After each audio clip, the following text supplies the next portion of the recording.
All right, guys. Here's another episode of South Sudan in the world, and we're going to get right into it. We're having Yeah. such a great conversation. We have with us the one and only Mr. Jacob Idra. We're going to be Well, discussing a lot of stuff: attitude, life, drive, and excellence, as always. mm, And my guest today, he epitomizes excellence. He's a graduate of Creighton University. He is currently the founder and executive director of Ross Leaders. He's a player. So we're discussing mind. I think this is a good topic to start with. Share yeah, what you were saying about the mind.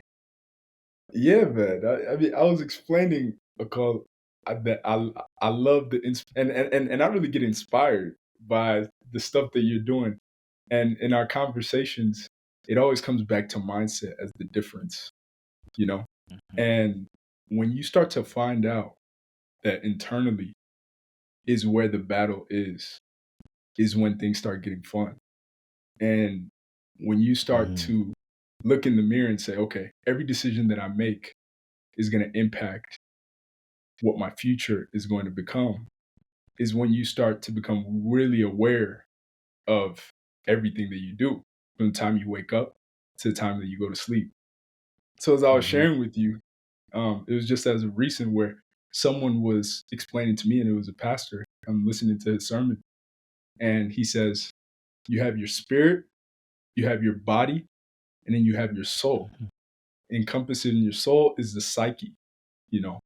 Encompassed in your mhm, body is the mind, because you know your your body has your brain, and your brain is just like a muscle. You're working your muscle out, your brain. And if mhm, you neglect your brain, then it's just like any other muscle. It's going to become weak. And then you have your spirits, and you have your negatives, and you have your positive spirits. And these spirits can influence you in one way or the other. And so you have that spirit that tells you, okay, you know, you don't have to work out today. Yo, Cole, you could skip this. Like, you know what I mean? Like, yeah, like you could wait till tomorrow. But then you have that part of your spirit that's telling you, that inside voice that's telling you, Cole, you have to work out today. You got to go get it in. If you are going to skip today, you're going to pay for it tomorrow. And depending on which one you listen to, if you listen to the positive or to the negative voice in your head, determines the strength of your mind, determines the strength of your body. And then all of that determines the where your soul goes, you know? And It's so so crazy you say that. it starts to get fun, man, when you It start gets thinking deep. about It's so crazy, right? So cycling. I was explaining to somebody, he's like, what do you like about cycling in South Sudan? I'm like, the road we go on, there's no traffic. It's a newly built highway in South Sudan. Like, people don't drive on the highway because that. it hasn't connected to the next biggest town. So it's like you're going on this highway, and you know there's no transportation, there's no place you can stop. You can't stop. Mm, And what we do is we go to locations. So we go from Juba to Kuda. Kuda is about 35 kilometers from Juba. So we get there, we take a break, then we come back. So when mm, you're cycling, the further you get away, the more you know, like, I gotta go back. And when you're coming back, you're like, I actually have no choice but to pedal and get back home. mm, That's the mm. only choice I have, because either that or I walk back home. Right. Cycling is quicker. So what's so crazy is, like, those days when you're just like, so Sunday I really pushed myself. I wanted to do Mm, 100 kilometers, but I did 85. So I haven't cycled in 2 months. So I'm like, I need to push myself. And I do this thing where I exercise, and I'm really trying to start doing things where I'm like, okay, I need to get my mind just to do it. And so when you're on mm. on that bike, pedaling, you'll be on the bike for an hour and a half. And you're like, bro, I'm Right. literally just pedaling. Then you're like, wow, my mind is so strong. I Yeah. did just something redundantly, and I just Right. maintained focus. So people can Right. say you can have your headphones, but you still got to pedal. Yeah. I gotta pedal. And then it's like, I think you saw in the thing I posted, the wind hit us, man. That wind hit me, and I was like, oh my God. Yeah. Like, I was going at like speeds of like 30 kilometers an hour. I went to like Yeah. 19.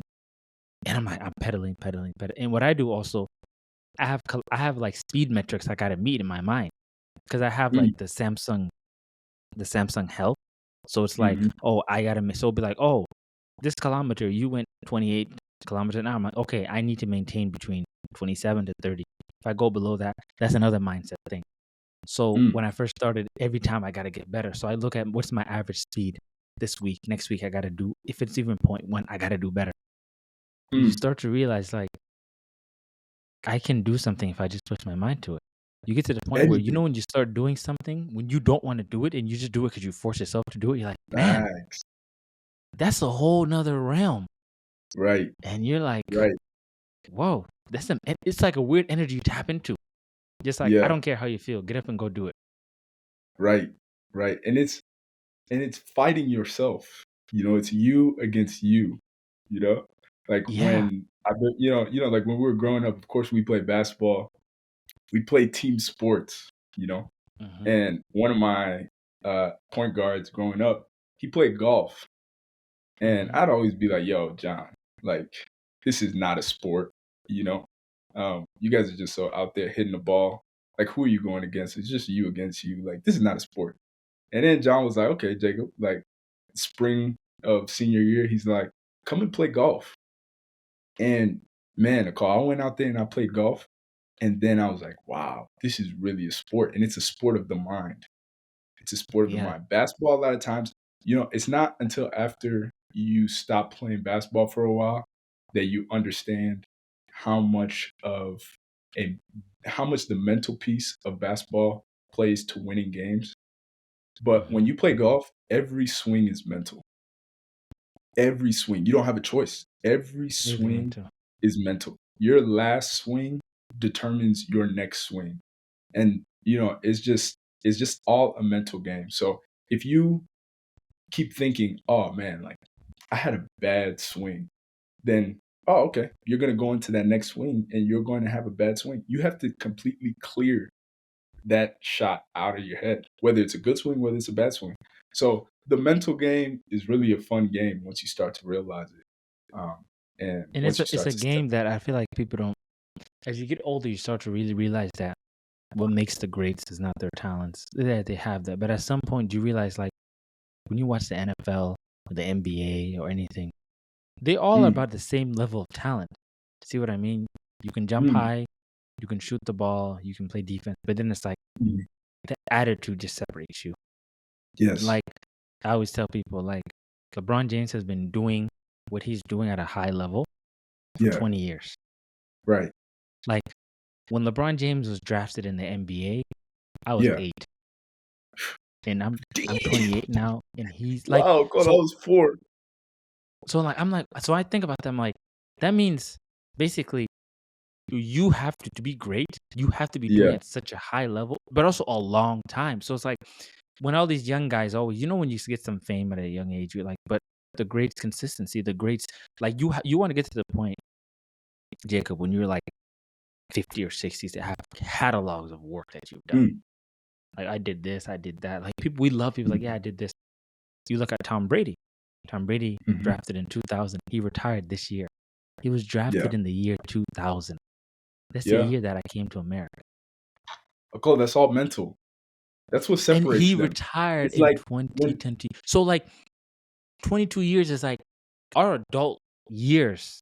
You can yeah, say starts when you're in like 22, 23. I would even say that. So yeah, imagine from 22, 23, like you now, you're 24, doing yeah, what you're doing until you're 44 at a high level. and not It's a letting up. different beast. And staying up with the times Facing and challenges, doing whatever, and keep bouncing going back through every season. injuries. Their injuries are our failures. When people tell you no, when you failed, when you've fallen off, when other competitors come in the game, like, and they're trying to take your Mhm. spot. Like, life is really a reflection of sports, man. If you really start to That's look why, at it. like, I always think about it, like, I tell people, like, so, like, when I was in the States, I just started studying sports figures, Yeah, coaches, athletes. I like coaches a lot because coaches is a yeah, philosophy. Some people have been coaching for so long. Yeah. And I started studying successful people, like any craft, writers, whatever. It's Mm. it's just consistency. Like, like why I started like my podcast and YouTube is because I told myself it's something I've always wanted to do, just do it. Just do it. Yeah. Like, no Yeah. more excuses. Like, Right. I'm just like, I have to just do it. Right? If I Facts. gotta publish an episode without music or just audio, nope, I'm gonna do it because I need to just do it. Right? Yeah. Because like I watched Yeah. Joe Rogan, like he's been doing this thing for 2009. Yeah. So I'm like, my attitude and my mindset is not the destination, is just the process. Like you're Mm. now but the third interview I've done, right? I'm learning a lot about editing. I'm learning a lot about podcasting. I'm learning a lot even about conversation. And it's like I'm getting a hang of things. Like I'm feeling it. I'm like, okay, it's kind of like sports. Like, Mm. I'm watching my own film. And that's why I Yeah. realized that's why we love sports, because sports is the only time you get to correct yourself. Like, but we should Ooh, I apply that love in that. business and your I love work. that. Like, how can I keep refining myself? Okay, I don't Mhm. know this. How do I learn it? Like, and you find how smart you become, and you just got to have a Right. process. So I wrote down all the things I wanted to do. I'm like, what's stopping me from doing them? Okay, I've always wanted to talk about politics or economics. I literally, when I was in, let me tell you a funny story. In Yeah, let me hear it. 2013, I graduated high school. You guys know my age now. I had a classmate in high school who we were together in film club, who told me you should start a YouTube channel. You're like really smart about what's happening in the world, just talking about your opinion of things. I'm like, but that's nothing. So he made me write a script. I remember in 2013, he's like, it was supposed to be called uh The Unimportant Important with a called dog. And he was gonna be like, he wanted to become in. He's like, hey, I see this. I want to like, I'll do video. You just focus on writing your scripts and doing the show. I'll edit everything. And so, because we used to do videos together and skits and all this. Mm. I'm like, no, I don't think I'm good enough. Okay, Yeah. that's 2013. This Yeah. guy created a YouTube channel. His YouTube channel got up to 500,000 subscribers. Wow. His channel was taken down, and then he created another channel. That channel now has Really? 170,000 subscribers.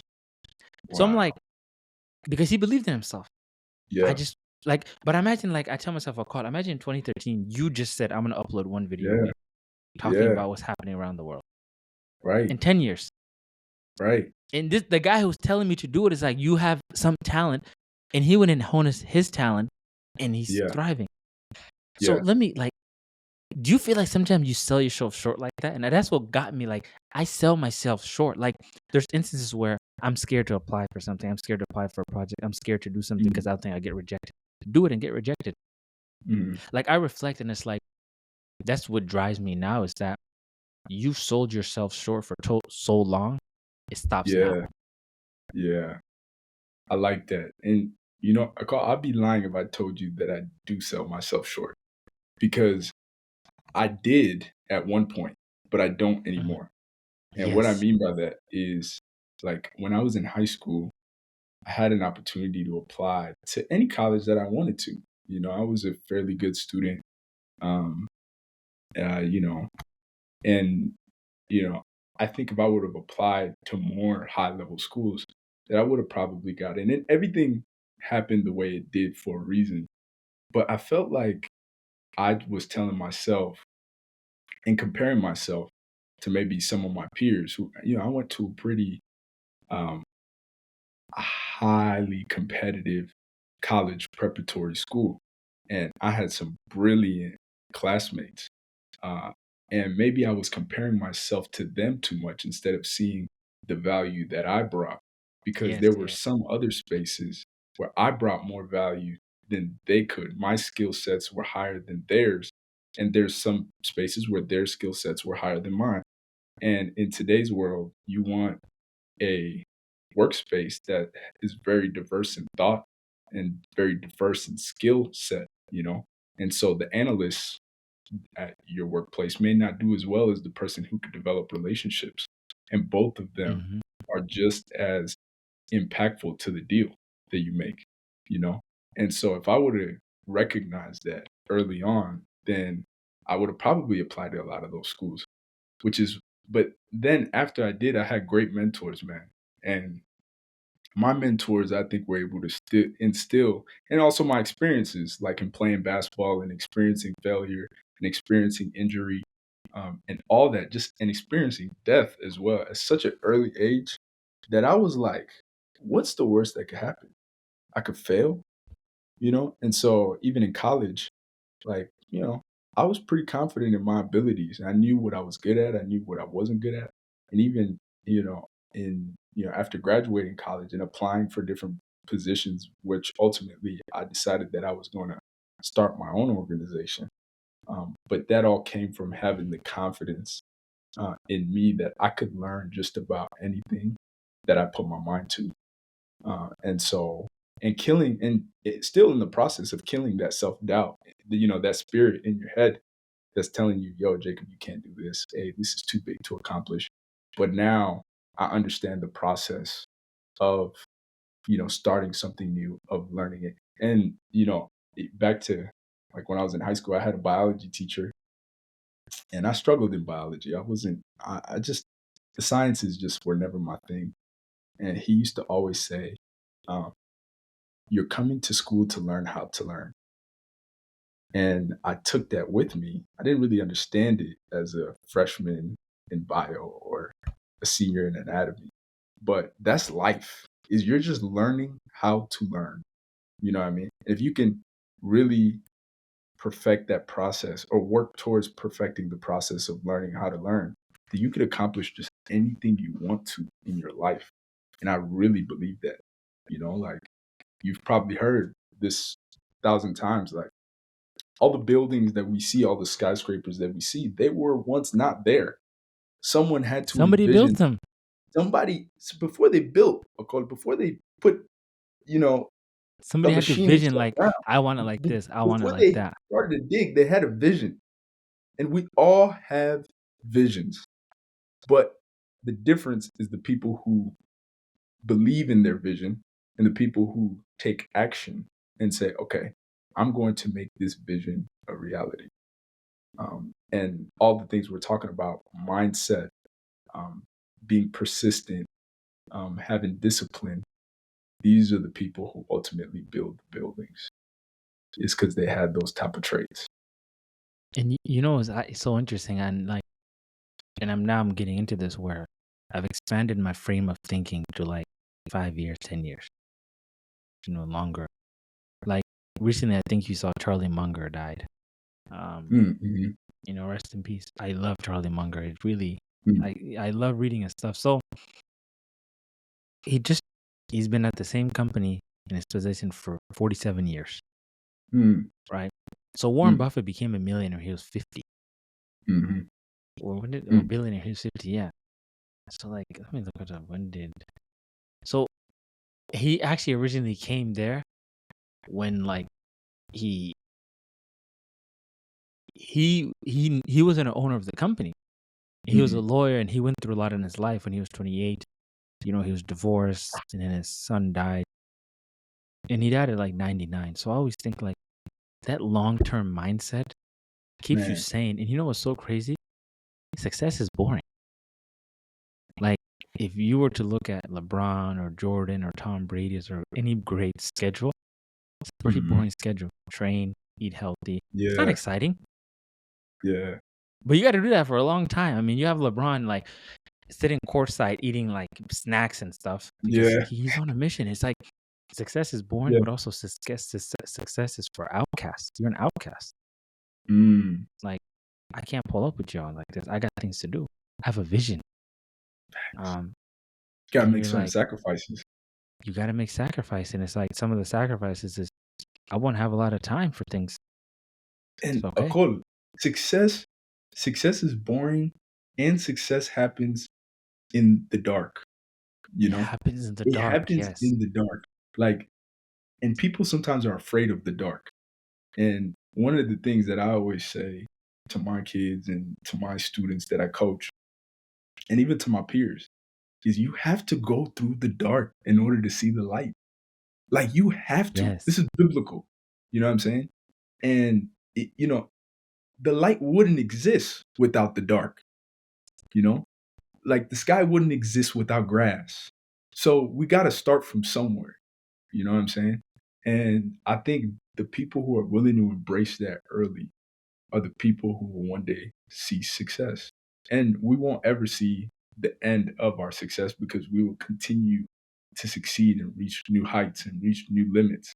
But it's a part of that embracing that process of, okay, I'm going to do all the little things. I'm going to do all the boring things in the dark. So when that light comes on, that I And will it's be able to not perform at the fun. highest I level. mean, Because you know, s- if you don't prepare in the dark, then I look, the light comes on, and then you're and you'll be not ready. exposed, and it's one of those things where You're the not part of ready. the And now dark you're is exposed. You know, so yeah, it's like embrace the think about it dark. like this: studying. Yeah, Like I was like I always remember. You remember I was like I did Mr. South Sudan. I never wanted to do it. I just like it was something to do. Then I went to like yeah, winning Miss Africa. I felt like I did well because I was just like, okay, I look at the criteria. What do I have to do? Oh, I have to know how to talk well, go pose. I'm like, okay, I already work out. So people are like, you have such a good physique. I'm like, what do you mean? I'm like, I used to work out like 4 days a week. I used to have a strict diet. My family used to complain about it. And it's like, I remember I used to no sugar. I went like 8 years not drinking pop, not taking added sugars. Like, mm, but people don't see that. People don't see I used to wake up 5 in the morning and go to the gym. People don't see that I used to count my calories. I had a notebook where I had like how many proteins, how many carbs, how many fats did I eat. People don't see that I used to count out a notebook of my workouts. People don't see mm, that part of it. They see like, man, you were on the stage posing. You won Miss yeah, Africa. Like, how did yeah, you do that? Like, people are shocked. I'm like, God, I don't even know how to do it. But then I was like, it's a process. And these mm, processes is when you think about it, it's just sustainability. That's why I like mm, cycling because cycling, when you look at a ride in like 85 kilometers, mm. like imagine like that's like 50 miles for our or eight. Imagine you just look like 50 miles. I want to be on this thing. 50 Wow, miles is like what Lincoln to Omaha. that's yeah, exactly. So imagine basically I'm gonna cycle from Lincoln to Omaha. Like mentally, you're Wow, gonna be scared. Like that's a long man. That's a long ride. But yeah, yeah, five, then you 1 kilometer, 2 kilometers, 3 kilometer, 4 kilometer. Then you're like, wait a second, I'm on 10 kilometers in, and 20 kilometers in. yeah. Do Then you I started guys like decide? rides. Do you guys decide before you get on how long you want to go? We have a route, and you can go longer. Like what I did actually, our route was actually like 75, but I went more. Like I went Okay. past our point and then came back. So like we Yeah, decide on yeah, we yeah, have every Sunday set location. We try to get at least 50, 60 kilometers, for yeah, training. But like once a week we try to do like 120 kilometer. We go to Tekeka. That's 120 yeah. kilometer. Yeah, I mean Wow. Yeah, it's it's an interesting thing. to your point, like sometimes if and this is why I asked. I had a mentor who once told me like sometimes you have to jump to realize just how far the level is that you'll land on. Sometimes you just got to jump. You may not know, you know. You just got to go. And he's like sometimes, Jacob, even if you knew the challenges that were ahead, then you wouldn't jump. But if you don't know the challenges that are ahead of you, you're going to be more willing to jump. And so I was asking him, and I'm a big proponent of mentorship. I think mentorship can save you years off of your life, and I think it has done that for me. And so, in the same breath that you're talking about, it's like if you just keep going, keep going, keep going, you're gonna overcome new challenges. And this isn't anything in life. You're gonna overcome new challenges that you wouldn't have been able to overcome if you didn't just jump. If you didn't just get on and cycle for 50 miles. See, you were trying to go for 50. Now you were like, oh, I could even go longer. You know what I'm saying? And so Yeah, but if bro, the you first wouldn't have time I got said it on, was like if 40 like if 40 if kilometers. you would have been thinking in your head, oh man, like if you would have been thinking of it as 50, like I gotta go on 50 miles. But no, you were thinking of it 1 mile at a time. I'm going on the journey. I'm gonna keep going. I'm gonna embrace the challenges that come with it. I'm gonna stop if I have to, but then I'm gonna keep on staying persistent. And sometimes I think we're just a little too scared to jump and really scared to take on the journey and take on the challenge. And you But know what it is, right? sometimes you just Just gotta doing take it it. on blindly. Just to do it. Like honestly, like for example, I started this podcast. I one day was just sitting, I was like, oh, South Sudan in the world. Why don't I just talk to people around the world, different South Yeah, Sudanese? I'm in a youth situation. I grew up in America. I live in South Sudan. I have friends in diaspora. I can get voices of people. But then something told me, Yeah, what's stopping you from doing it? Oh, that's like I should write a proposal. No, no outline. What do you need? Okay, I need a mic. I just gotta have a mic. Just okay. Reach out to people and interview them. And I remember I told you, hey, can you wanna? I told you I'm working on a podcast. Do you want to be a guest? Just reach out to people. And what's yeah, so crazy about this process in the beginning? mm, Like when you have to ask somebody to be a guest and do their schedule, and you're like, man, you get frustrated. You're like, man, this is yeah, technical. But like, I have to keep going. I right. gotta find ways. So I mean, it's really there. But I was like, as we get Yeah, into like, yeah, you gotta tell keep me going. about your journey And I think as an people too, immigrant. I think people too, like, I'm a type of person who I understand the failures within the process. And so you got to just be able to jump and be willing to fail and sometimes fail in front of people. Like it's a part of it, you know, and continue to learn You through your gotta miss mistakes. those Like I game said, winners. like like you said, Nicole, watch that film, continue to get better. And Rick Ross has the quote, "You wasn't with me shooting in the gym." Like Yeah. I I, I love Rose. to be I love to be that coach that is there with that kid shooting in the gym when nobody believes in him, when he's the underdog. You know what I And you see mean? that fire in their eyes. Yeah, Those you kids, see you're that like, fire you 'cause are gonna be man, successful. people doubt You have you. an Exactly. attitude. Bro, Yup. there's this small little kid, like, That different chip. even They by the way, got you that got me different coaching. yeah. They want me to coach Huh? some small team. You got me inspired to coach. They want me to coach Oh some man, small you teams. gotta So do it. You gotta do it. like You gotta do you'll it, man. just see some kids. And it's like, but like let me ask you this. Okay, self-esteem. All this comes down to self-esteem. Mhm. Growing up as immigrants, do you think we had to build our self-esteem? It's like, tell me about your experience. Like coming to the US. Were you born in the US or you born in Africa? Just No, I was born in Khartoum. Yeah, I how was was that I was like? And how did I was that affect born your journey? yeah, I was born in Khartoum. Um, I don't remember much in Khartoum in Sudan when I was born there in '99. Then my family went to Cairo, and these were my first visions in Cairo. And a lot of those Mhm, visions were filled with family members, with cousins. A lot of us were living together in the same apartment buildings. A lot of mhm, memories of being in church, and really church serving as the vessel for hope, right, for our community as we went together. But we were always together with our cousins and always together with family. And we just believed that we could make it out. I didn't ever remember like our parents um, doubting what they could become in the United States. Like they always just, my dad and my mom, they always just kept the composure about them. Like we never saw them growing up and being like, oh, like we can't make this bill or we can't make that bill. Like there was just a level of composure where we were like, all right, we're gonna be all right, you know. And I think a big part of that is why my self esteem is the way it is because what my parents put out for us to see. If they were always mhm. complaining about their situation, of course, they're traveling as refugees from a war torn country. Like this is like I know a lot of people just throw that term out there as immigrant and But refugee. like But oh, I this feel like really like this is that you that leave this, everything people behind when don't you're 30 oh, something people and you start some fresh. people some people don't make it out. You know what I'm saying? And sometimes we just overlook that. And I'm not gonna lie, as a kid, I overlooked that a lot I until I overlooked it started. myself, but I had to be here to see it. Like, okay, you know what it is, right? And I always tell people this. So whenever I get down, so our parents, your parents and my parents, one day we're just sitting in Khartoum, like this ain't working out. Yeah, I see my yeah, kids being something big in America. Like yeah, somebody had a vision for you, you didn't. Like my mother, one time, somebody told me a story one time when I went to Rang, they said, Akal, what you're doing is not a surprise. Like, he's like, your mother used to brag. You see my son here? He's yeah, gonna be yeah. on TVs in Facts. America. You see my son? And Right. people, bro, this is when they never like, come on now. America? Yeah. Bro, we can't even That's get not out. gonna happen. So I'm like, wait a second.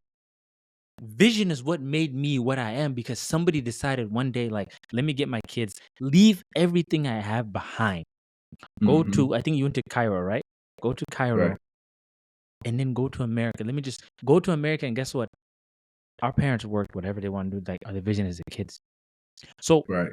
when we get down on ourselves, bro, somebody had a vision about you before you even started. Somebody took a Yeah. risk. Like we're never gonna face something they faced, and what they faced basically. And I always give people Never. the example. Imagine Never. spending your whole life in Omaha or Des Moines, and in your 30s with your kids. You have to Wow. leave all that and go to like Norway, learn a new language, learn everything, start scratch because of your kids. Can you That's imagine? vision. That's vision. And imagine like you come to South Sudan. How many people do you see here didn't get a chance? When I tell Yeah. people like I want to finish lottery, I want to finish lottery Man, because that's real talk. I'm one of the few people from my country that left my country. Then when I got to America, I'm one of the few people from that place that was able to get a good education. Yeah. Like Yeah. I feel like sometimes it's tough. It's like you have to count that your blessing, man. Like you're out here, you have like I have parents in mind. That was the best thing. Like I can do that. Like there's some things that I can't imagine. That's something I have to count that you're gonna get that. Sure. You're gonna get that. Yeah. So I mean, Hey, so how Omaha's the hey, first Cole, place you went to? let me hop off and let me hop right back on. I gotta head to this meeting. It's gonna be 45 minutes and then All right, just message me.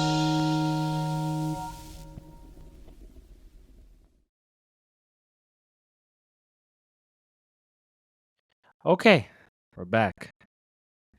What's happening now? what's going on, What? Nicole? Yeah, yeah.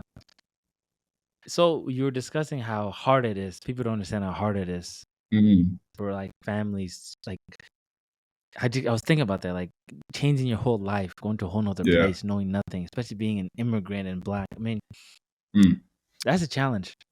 yeah. What are some of those challenges you faced growing up as an immigrant in Omaha? Yeah.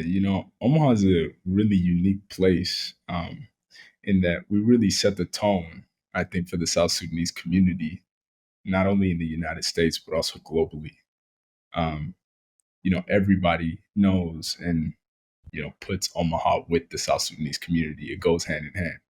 Mm-hmm. Uh, and Omaha has always been a place that has had immigrant communities, come through the city, from the Italian community where a lot of us went to school at All Saints Catholic School, St. Francis Cabrini Parish, to the Irish community have been through Omaha, the Hispanic community. So Omaha does have a lot of culture and different communities, even African communities. We have a Somalian community, we have a Kenyan community, a small but prevalent West African community as well. So, but coming in as a South Sudanese immigrant in Omaha, especially in the big numbers that we came with, uh, there were challenges with that. Not only our history, but also how people viewed us. We're very dark skinned, so that can be threatening to some people. And growing up, of course, you probably heard it time and time again. People calling us African booty scratchers, and now we're the one. Yeah, now we're the one that everybody wants to be in front of the camera. Now we're the one that everybody, wants to model. But we came from that and those struggles. But we also had to fight a narrative, right? Growing up, that oh, you guys are just gangbangers, or you guys are violent. But Mm-hmm. it was actually the very opposite. Like, we had brilliant people that I grew up with. We still do have brilliant kids coming up in our program. We have brilliant adults, elders, like we were talking about. Like, our families came from nothing and came to the United States and were able to flourish, were able to put their kids through school, able to put their kids through college, and now their kids are showing those return on investments by taking care of their families, which is a beautiful thing. Mm-hmm. But our, and but there was also beauty in the struggle because we all came up together. Like, a lot of those same families that we traveled with from Egypt, from Cairo, Masr, as South Sudan, as we would say in Arabic, like, we came to the United States and we found each other in Omaha, and that was a lot of beauty in that, because we had each other to, you know, lean on in times of struggle, and it's really a beautiful thing to see where we're going now, because I think Omaha has really pivoted from the community that everybody stays away from to now the community that everyone looks up to, and is really looking for is really looking to as the community that's leading the charge. And I think we've Hmm. embraced that here in Omaha, and other communities in Nebraska have followed as well. Lincoln's doing an incredible job. Manchester, New Hampshire is another community that Ross Leaders is doing an incredible job. We're starting to do incredible things in Dallas, in Des Moines, Iowa. Awal is leading the charge there. In St. Cloud, we have JJ leading the charge there with along with Quack. So we just got amazing leaders all around the country. But I think the story of Omaha is a story that a lot of times gets overlooked, but it's where it all started, and we're so happy to see where it's at now. Okay.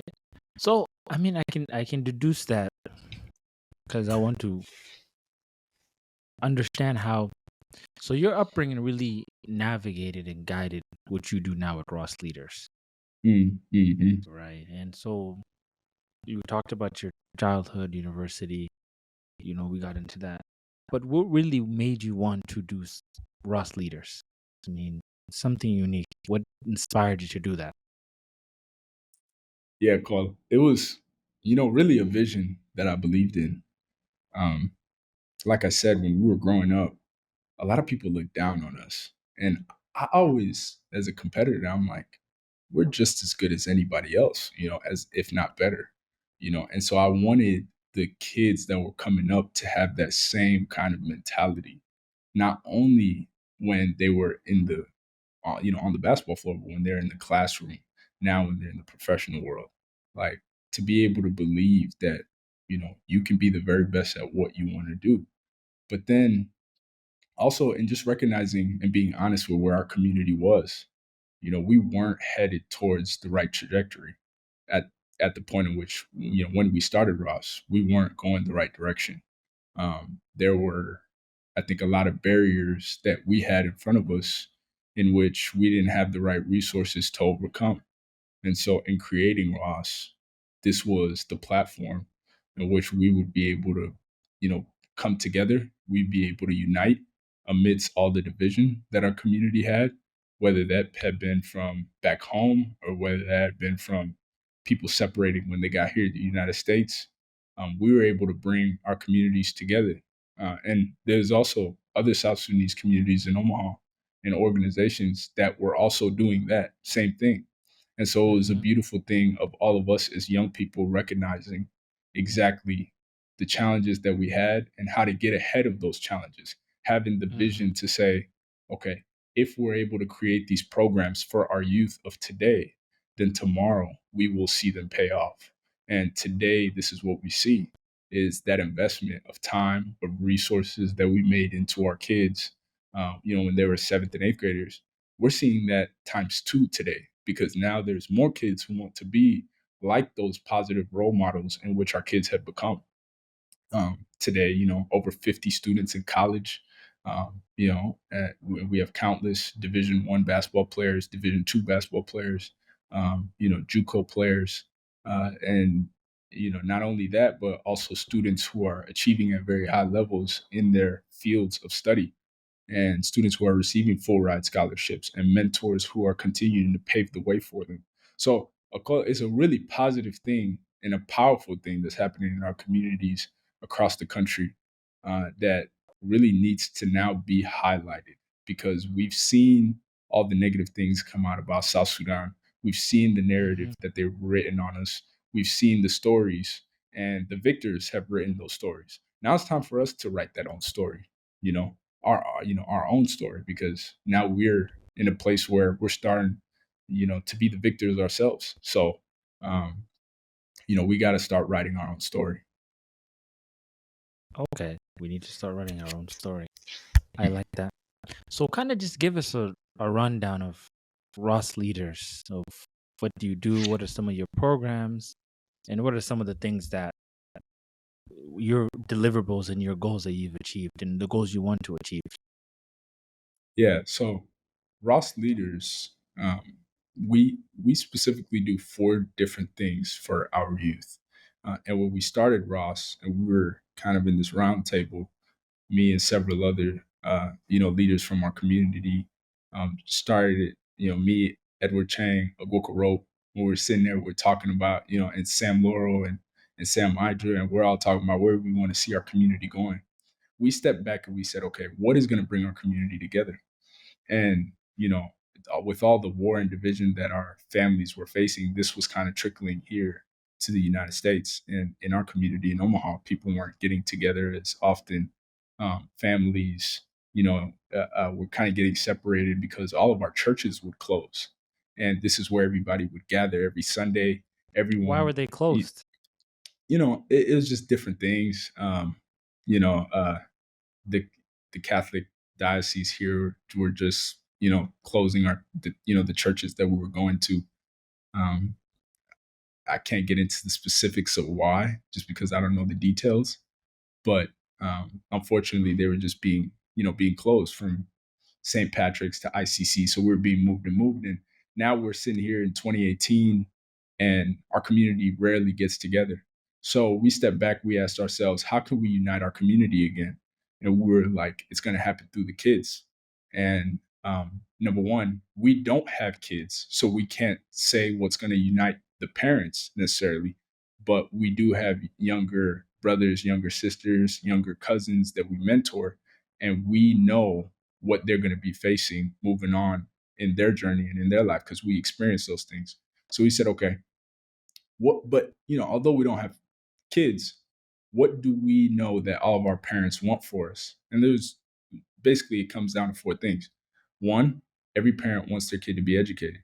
Every parent wants their kid to have the best academics, have the best shot for their future. So we said, all right, we're going to be doing academic support. Now, today, that looks a lot different than just, sitting down and tutoring a kid. That looks like maybe having STEM programming. That looks like, maybe having someone come in and speak about their career. That looks like, doing creative learning for students through arts and crafts. It could look, very different depending on what the students show interest in. So we provide academic supports. That's number one. Number two is overall health and wellness. Like I said, we started off basketball heavy. However, we wanted our students to know that they could be exposed to more than basketball. So, today we have a volleyball program that's coming up in Lincoln. We have students who participate in, track and field. We have students, this past spring, I took two students out golfing, and they said, hey, we want to start a golf club. So, in the future, we're going to have a Okay. golf club. But then the overall health and wellness, it also combines that mental aspect to it too. And so having that be, being mentally fit, but then also being physically fit. And we provide both of those aspects to our students. And there's another part to that overall health and wellness, right?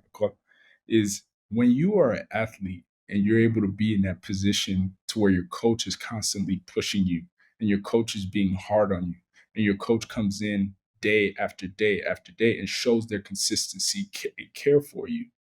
When you're going through hard times outside of the basketball court or outside of the football field or, beyond the lines of the track and field, you're going to come back to that coach and you're going to be able to open up to them because they've seen you at your most vulnerable positions. And that's what we've seen with our kids who, we train in the athletic realm. They'll come back to us when they're going through hard times outside of life because that's where they feel most comfortable with people who've challenged them and pushed them through the most challenging parts of their life. So for me, I look at that as, a kid being fully, in their fully supported in their pursuit to being mentally healthy, right? Is you have Hmm. your mental and your physical health combined with one another.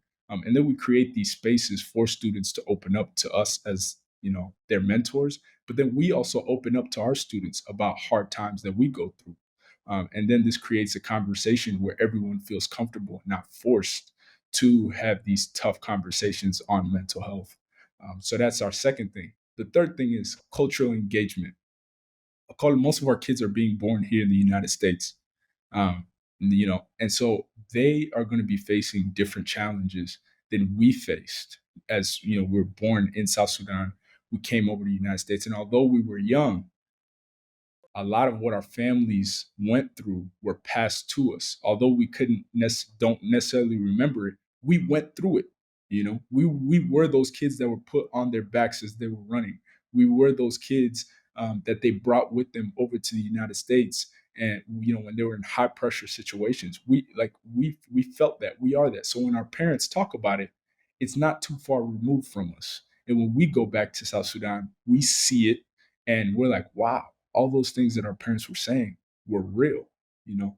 But Mhm. now when you take that from the perspective of a kid who was born here in America, they didn't have to go through those same challenges. When we were growing up, like we saw our mom and our dad struggle, but you know, we knew that there was a certain level of responsibility on us to also make it out, you know, Mhm. because our parents could only do so much. And we knew that, we understood that.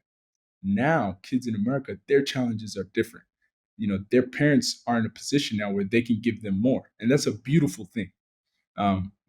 But things are getting gifted very easy to these kids.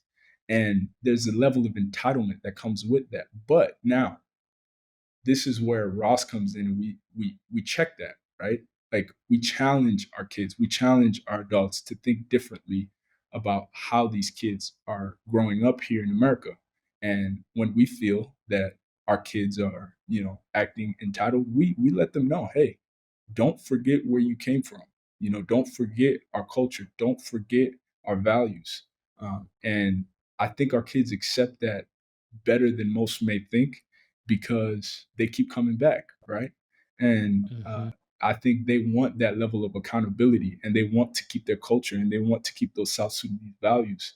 And so that's the other part that we bring into this. And then as well, we create spaces for parents to come and show their kids the culture, whether it's through our Winter Wonderland Gala, which we'll be having coming up December 16th in Lincoln, where parents and kids get to come together and enjoy the culture. And parents lead traditional dances, and we have our foods, and and our elders speak. And so creating these spaces where we keep that South Sudanese celebratory culture alive. And that's going to be big moving on to the next generation, because those are things that can be lost when our parents are gone, especially if we're here in America and we're not preserving that. Then the Mhm. fourth one is where it gets fun, okay? um, is career exploration, right? And I've talked to you about this too. There have been really great uh, individuals who have been able to succeed in their journey of being a South Sudanese American first generation immigrant, and Yes. they're doing incredibly.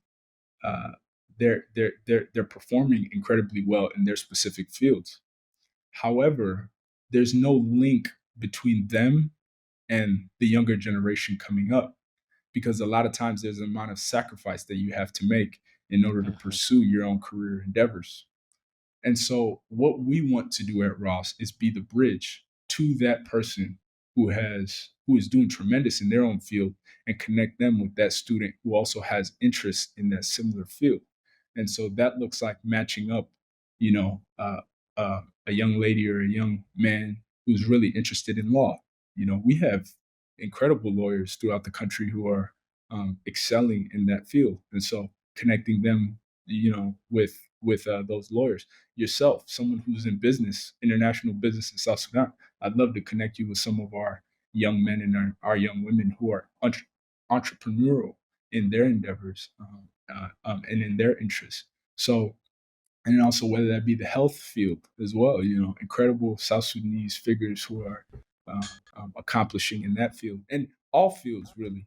And so what we want to do is connect our youth to professionals who are doing things at a really high level, so that they can have that same network that other people enjoy here in America.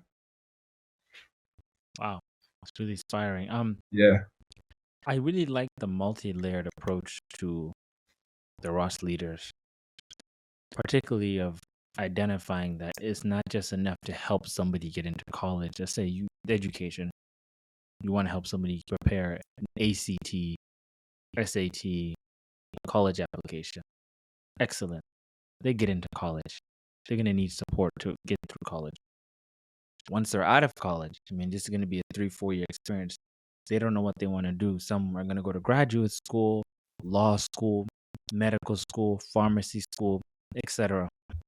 Someone entered the job market, someone too, they don't know. But what I find most interesting is that the real mentorship and the real support comes after somebody has done the needful. It comes after somebody has said, well, since kindergarten until 12th grade, I did my best. I went to college, I performed well. Now what? That's when we really need to get these kids, because many of the times I see there's going to be kids who, from an early on age, they just don't have the attitude. It's going to be difficult to get to them. It's okay. Sometimes it's a challenge. There's going to be kids who want to be mentored, want to be guided, but it's really easy to guide and mentor somebody when something is really black and white. So you find a high school junior and they're like, hey, I need guidance. You just tell them, do you want to go to college or not? Yeah, I want to go to college. Okay, apply for college, do your ACT, do your applications, write down the schools you want to go to. Do you want to go to your UNO, UNL, Creighton, etc.? Get your FAFSA signed up. Do you want to go in-state, out-state, all these things? Okay, once they get to college, like what next? Well, do you want to do a major? Or what do you want to study? You want to study finance, political science, economics, biology, chemistry. What do you want to do? You know what? I don't want. Okay, you know what? Find a major. Okay, then after 4 years, you're like, okay, I've done everything. I have my bachelor's. What now? We don't have people at that area to tell them what now then, because somebody then is like, well, actually, I don't know what now. You come and Yeah. help me, help other people. Then it's like, but if we have to say, okay, you graduated, we need to get you an entry level job, or we need to get you a mentor who can help you navigate the corporate ladder. Because one thing, and I always say this a lot, people don't understand it. The most vicious place that you can be in is the corporate world. The corporate world epitomizes everything wrong about America and everything great about America. What I mean by that is that the corporate world rewards excellence and extreme rigidness and commitment. So if you're somebody who was used to not being challenged and not used to contact, let me just say contact in the professional world, when you get to the corporate world as an entry level position, it's going to be tough. You need a mentor. And I get it a lot with a lot of some of these people that I try to mentor here. It's like, well, they get to a job, like, well, I feel like some of my people, they don't like me because I do a good job. I'm like, yeah, they're not going to like you. It's okay. Oh, they get into realize like I'm losing friends from college and high school because I'm working so much. It's okay. Or, my high school sweetheart or college sweetheart broke up with me. It's like, it's okay. Or, I moved to my own apartment. This is the first time in my life I'm living alone and paying bills. Like there's some people who've never paid bills. They don't even know how to do a basic, taxes. Okay. People need help adulting. Mm. That's what Yeah. they really need help in, because adulting is longer. Like we said earlier, adulting can be 30, 40 years. Yeah. God give us a Yeah. long life. It'll be longer. Yeah. But Yeah. high school is 4 years. College is 4 Right. years, 8 years. No. Okay, after 8 years, what are you gonna do with a bunch of you got them high school, diplomas and bachelor's degrees? Yes. How are you gonna make them to be successful members of the society? Because what's so crazy to them, they believe they've reached the finish line. I have my bachelor's, or let's say I went to law school, great. But they don't realize that what you're doing from kindergarten until your senior year of college is a prerequisite. It's like in basketball, like it's a scrimmage. Like you've Yes. played 5 scrimmages. Then wait a second, we've been playing 10 scrimmages. It's not the game. No, the game. The Yeah. first we play 5 and 10 scrimmages, or we train Right. from July until October, and the first game is in the end of October. Then Right. what have we been doing since July or the summer? Yeah. All these Yeah. games, they don't count. All that they do doesn't count. right? And Mm, you get the instance where you find people in the corporate culture facing challenges because they're so used to equating their success with academic excellence without realizing that academic excellence is merely something that gets you into the door. yeah. So And yeah, that's go what they ahead. need to teach. You know what I mean? I'm trying to get your mind thinking. A So hundred how percent. does the Ross leaders help with that? Because we want these young kids to be leaders in 20, 30 years. We don't want them to Yeah. they're going to graduate college. They're going to get their Right. masters. They're going to be doctors. There's going to be masters. Right. There's going to be lawyers, engineers. How do we mentor them to deal with the life? To know that, hey, you're going to do this for 25 years. Right. You're going to stuck at one Call. company. You said Hmm. some key things there, but one of them is the prerequisite part. All of those scrimmages, all of those practice leading up to the game, those matter. You know, all of those reps that you're putting in, reading when you're a preschooler, when you're a third grader, when you're a sixth grader, when you're eighth grader, when you're, 10th grader, 12th grader, in college, all of those assignments, those are, you're building your habits throughout all of that. And Hmm. so encouraging and being honest with our students and letting them know, like, if you are messing around at these levels and if you're not handling business, you are going to pay for it later. And that does one of two Yes. things.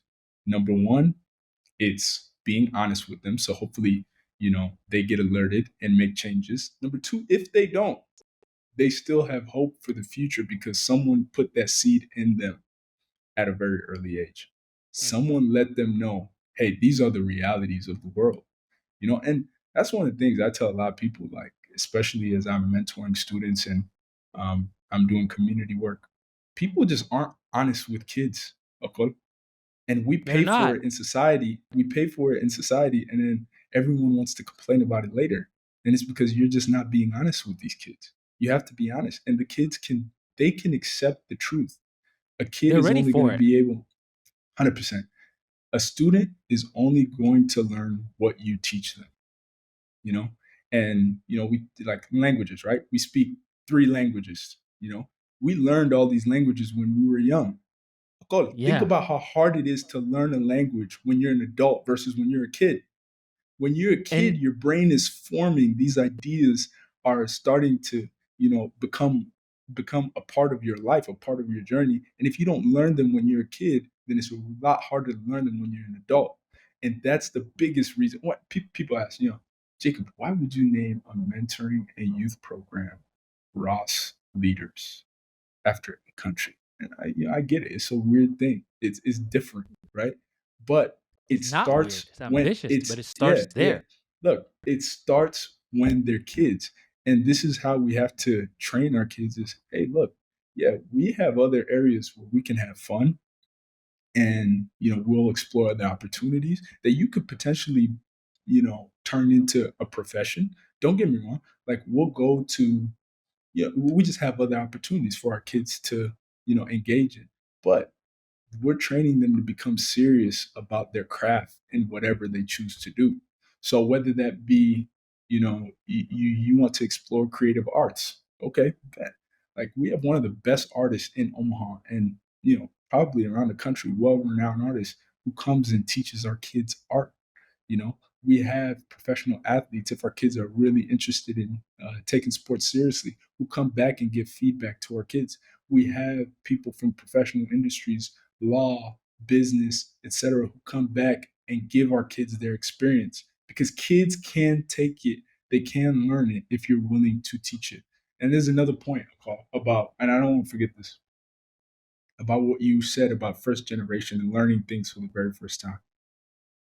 Our parents came here and they didn't know what it was like to be raised as a youth in the United States. They just No figured it out. experience. No experience. They And don't know that they don't know what it is to be a kid in the United States. They know what it is to be a kid in Juba.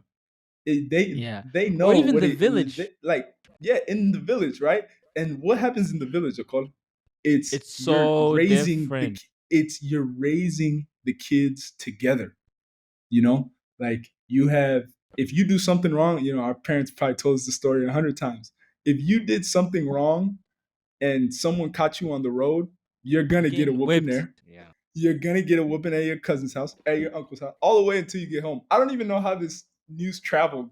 When Man, people don't have the it's so phone, but crazy. this news somehow traveled. But Whether hold it on, was, Jacob. yeah. Let's continue this conversation. Let's take a.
All right, guys, we're back. The conversation is getting interesting, getting fun. What he's saying, when people grow up in the village, uh, you grow up in a communal setting where everybody there is related to you. Your mom's cousin, your dad's cousin, all this. So you grew up in a setting where you feel safe and secure. That's why the South Sudanese, we wanted to stay around each other when we first came, but we became distant from each other because, like, wait a second, it's not the same, right? It's like we called each other cousins and relatives because we wanted to replicate that, right? So with parents, they don't know what it's like. Like, even they'll be like, well, I don't know why you guys are so hung up on sports. When we grew up, sports weren't a requirement. I'm like, because it's different. Because when you grew up in a situation where everybody looks like you and related to you, the game was right behind your house. I remember the house my dad was in that. The soccer field was right by his house. I told him it's like these khawajas, like their parents won't attend the game, but they know the coaches, they know everything. The same way you guys can say, oh yeah, Jacob's the coach. I know a call. Like, people don't understand that these settings they grew up in. Like here in South That's Sudan, a good I know point. people who have insurance companies. I know people who have companies that do different types of businesses. South Sudanese look like us. When we get to America, it's a whole different ballgame. So they didn't know what it's like to grow Yeah, in America as a teenager. They didn't know, like, oh, telling you, oh, let your friend drop you off. It wasn't a yeah. good look. It just made you guys like, people like, where are your parents? Like, man, it used to be so embarrassing. Like, you know what I mean? Yeah, I know what you mean. I know what you Mhm. mean. It just became a point where it was just we accepted it. Like none of our parents were coming to the games, and they weren't dropping us off. Like somehow we would find our own way to practice. Somehow we would find our own way to games. And a lot of that is, a lot of us had mentors or whatever come pick us up with friends. But to now looking at it back as an adult, and I'm thinking like when I have my family, like I can't imagine not attending my kids' Yeah, games. that's You know what I and also mean? like Or like they not don't being get it, and supportive also towards like my kids. they Like, complain like, why are we spending so much money on yeah, shoes and like yeah, I remember yeah, like I used to play football. We used to have to get cleats and gloves. Like, yeah, what is this? You need to yeah, pick one sport.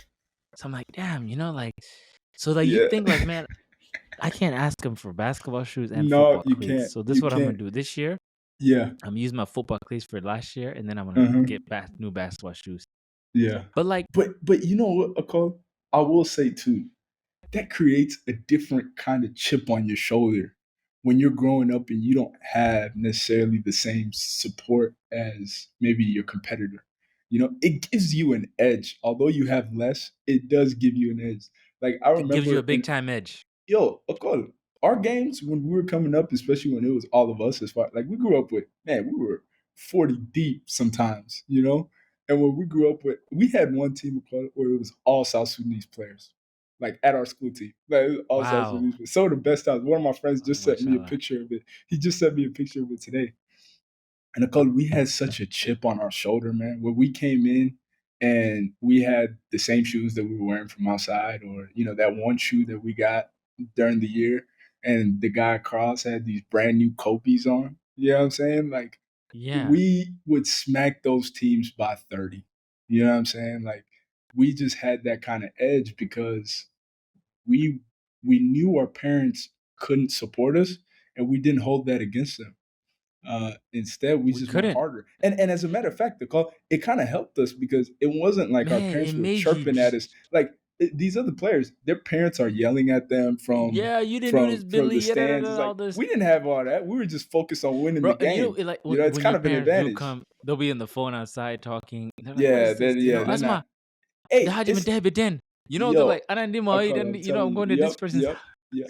It's I'm like, less okay, pressure. It's less pressure on it you, right? is less Because pressure, and it's like, you're not trying to prove anything to your parents. You know, you're just going out there. You're playing. You're learning the principles of the game, mhm. and you're just trying to dominate the game. So yeah, man, it's And definitely then also different. like I feel as if like people don't get like having the chip on your shoulder of like Hmm. different things. You're just like, man, like I gotta. It's for me. Because Yeah. me being here, even if I decide to just be a regular Joe, work a regular job in the US for the rest of my life, Mhm. it'd be okay. Because they're like, we brought you here, you get your high school. But it's like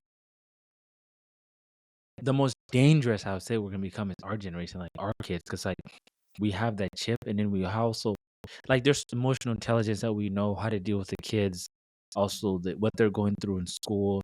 Because they wouldn't realize like for example, like people don't get this. Our parents didn't experience racism from white people. We did.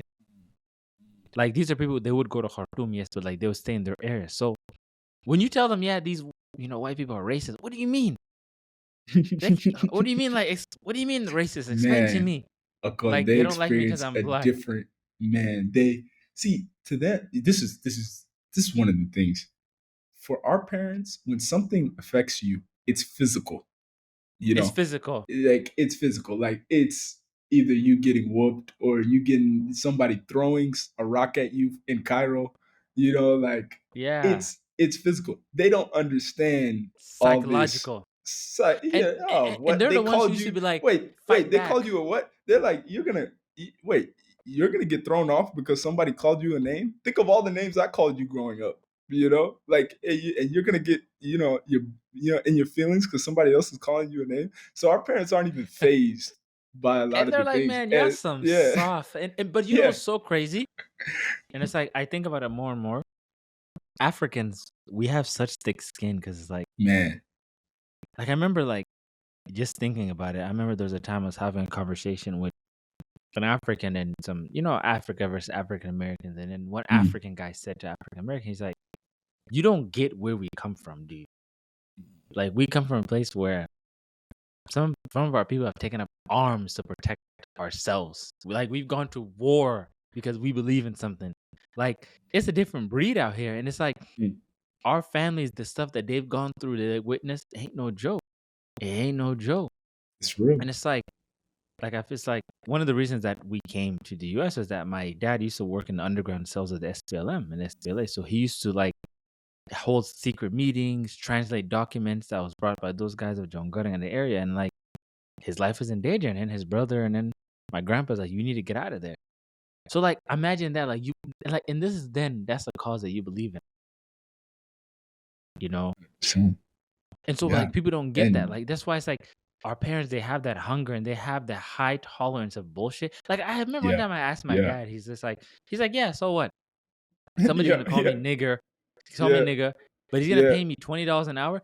But my Yeah. family back home, that money, I can do so much for them. If this is the cost, it's Right. okay. He's like, guess what? It's Yeah. better than like, bro, there's some people here in South Sudan who make like $10 a month. I remember like Yeah. when we were in Rang, like so like there's like Yomiya daily work where you go, you Yeah. show up, you want a day Yo, job. man, So like yo, man, I brick, love that. bro, those bricklayers, man. So like I was Ooh, there with my working, my my late brother, and he's like, yeah. I was working. like, how much they make? I mean, they make like 1,000 SSDs. Like that's like $2 a day. He's like, yeah, and they work Wow. 10 hours a day. He's like, Wow. you mean to tell me people? I was like, that's a lot to them. That gives Yeah. them bread, and they work a week. They're calculating. He's like, you mean to tell me people Yeah. work that hard? What about? He's like, what about labor laws? What about? I'm like, what do you mean? Did you just Yeah. show up like? Yep. You do what you got to do. So like, you want some extra money? Yeah. Me and you, Jacob, we go stack the bricks. They give us a small money. We're out. 100%. And a call, a part of it is understanding the rules to the game and where you're at, and Mhm. we can change the game over time, but at this time, we got to play the game, You and have to play the game. all they're doing back home is they're playing the game. They say, okay, like if I got to do this in order to lay these bricks, then that's what I'm going to do. If it's for $2 an hour, then that's what I'm going to do. So, $2 a but day. to, sorry, that is no joke. For $2 a day, you gotta, man. But as they're laying those bricks, though, you would think that a few of those guys have the aspirations to one day hire the guys who are laying the bricks, and that's the kind of mentality that our parents, I think, And even here, sometimes we underestimate it. Man, I my dad is the hardest worker that I've ever seen. And my mom is right there too. They work countless hours, and for very little of what you would compare in the United States as a good wage, But their aspirations for what they see back home is just like the sky is not even the limit. It's just a view for what they see back home. Like yeah. they want to achieve great things back home, and they're pouring their investments back there because they know the game and the landscape there is going to pay better dividends than what's here in America. Um, By and far, so I yeah, mean, our parents, I think a lot of times we see our parents here in the United States, and and don't get me wrong, they're working all these jobs and they take a lot at their job, but they do still have a vision because they had to have a vision to get us here, right? So they but still have a you know, so vision crazy for that what they vision foresee. is what separates them from us. Yeah, Because yeah. Oh, it's a different kind of grit. we It's literally a we different work a kind of grit corporate. that We they work have, in a corporate. Okol. I mean, could you work in a meat factory for like I'm 15 sorry, man. years or labor, Amen. Amen. I'm sorry, Carl. I can't do it. I'm just gonna be real. bro? I'm And just gonna it's be like real. you Like just if you like, told me and bro, my our friends talk about generation, that all bro, the time. you've been making like 70K. Then it's like, Yo, man, fuck this job. I'm trying to because get it. Man, I'm trying to come up. You know. this is the thing. We talk about this all the time. Me and my brother, we're like, man, like we see our dad. He's outside. He's just chilling, looking out, and yeah, he just watches. He just watches the tree and the birds, and he's just drinking his tea. And we're like, man, why does Duddy always do that? And it's because he made it. This is it for him right here. He's able to work. He's able to have his investments back home. His kids are graduating. That's it. He put his time in. So if we had to imagine going through what he went through in order to get to that point where he could finally say he made it, we'll go, man, I don't know if I can, man, 20 years being working hard labor like that and still coming out on top, like you have to have a different mental makeup in order to get to that point. But I think we have inhibited a little bit of that, and for what we've gotten, we have to use it to our best potential, you know. And so, yeah, it's really amazing to see our parents and what they've done and what they've They're accomplished. But champions. they're a different breed. They're a different breed. First, I understand we give them, we critique them a lot. However, But they've we been don't through a see lot. how You tough know, we they don't. are because you Yeah, know what's we so don't crazy? celebrate them enough, to be We don't honest. know we don't know their life in Africa, bro. Like, let me tell you Hmm. something. I mean, like I remember my dad was telling me, he's like, yeah, he used to work, he used to farm himself, stay there. Like he stays in the farm for 1 month. In the rain, he used to sleeps in like a makeshift bed, like and just put a mosquito net. He's like, yeah, I used to do that, and then I'd make like 50 sacks. I'm like, 50 sacks. It's like if a sack is like $20, it's like $1,000. So it's like you used to go work for like a month and a half to make 1,000. He's like, yeah, and there's cost. He's like, yeah, but it's okay. So I feel like there's something that we can learn from them, and I always think about this. When you make goals, have a goal that's clear. Like their goal was to give my kids a good education or put myself in a better life. That was Yeah, just their goal, right? I mean, it it's wasn't like very I'm trying to important. have your network of this much. They're just like, Yeah, so sometimes when you say like, when you're working to save up for something, right, like instead of thinking like, man, I'm trying to save up for a $10,000 car, but these people make $10,000 a minute. Who cares? right, Focus on you, right? It's like lifting in the gym, right? When you lift in the gym, for example, you could basically deadlift, let's say 150 pounds. That's you, and that's your max, and you're proud of that. You can lift 150 pounds. And I look at Jacob, he's lifting 500. Man, what is that, man? What's the point of me trying? And there's people out there lifting. No, don't look at it like that. What is your Look journey? at What what is you your want. thing? That's why it's Right. like with cycling, like, and it taught me cycling, going to the gym, doing kickboxing, different things. Like when I was in Houston, I used to go to the Juba kickbox. I mean, not Juba. Did I say Juba? Houston, the Texas Kickboxing Academy. Yeah. So one time we're sparring. There's some small little Asian kid. The guy, like, we're sparring. This guy's like beating me, my man. This guy's good. Yeah. It humbles you. Like, I gotta work on myself. The Mm. same thing in anything. When you're cycling, like when I cycle, dude, we got guys on our team that are fast. I'm telling you, fast. They're there. Same thing with lifting in the gym. There's guys who are gonna have nicer bodies, but like, is this the best version of yourself, right? And like we always have to, I always do your best. And you know when you're not doing your best. You know when you're lying to yourself. You know when you put yourself and you could put yourself more. Like you don't want to put yourself to exhaustion, but you want to push yourself and do your best. Our parents be like, we've done our best compared to like, Yes. bro, like this is not comparing. I Yes. left my home country. I went to another country. My children graduated college. Like I'm in America, a place of America. I'm done. Yep. I will I have a steady job every day. I have safety, I have Yeah. security. I Yeah. mean, you look at Maslow's hierarchy of needs. I Yeah. have everything. Right. Okay, And the so what thing I is, got, they're not. but like Yeah. They're they're not even done yet. they're You know, not I done yet. think They're they like, do. next thing you know, let Yeah. me build a small Right. house.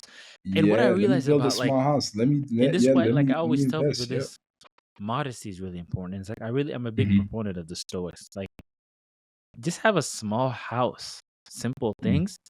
You realize the meaning in life. Like I realize like it's kind of like doing a podcast. Like I'm not making money from this. I just like doing it. But what's so crazy is like that's how like I get fulfillment. Like I like having good conversations. I like Yeah. engaging with guests. I like hearing people's stories. I like having a Gives you conversation. It's like I'm energy. like gives me energy. I'm like I like this. You know, Mm. like you Right. learn a Right. lot. And as I was You telling them, like learn. podcasting, you learn so much about people when you Yeah. talk to them in like an official setting. You're like, wow, I didn't know Yeah. this. Exactly. But think of it as well. Akol, it goes back to what you said. It comes from within you. Like you're learning because these are things that are really in you that you're finally expressing to someone else. And these ideas are finally connecting between you and someone else. And then now Yes, that yes, reaffirms why you think the way you think. That gives you energy to keep on going. Right.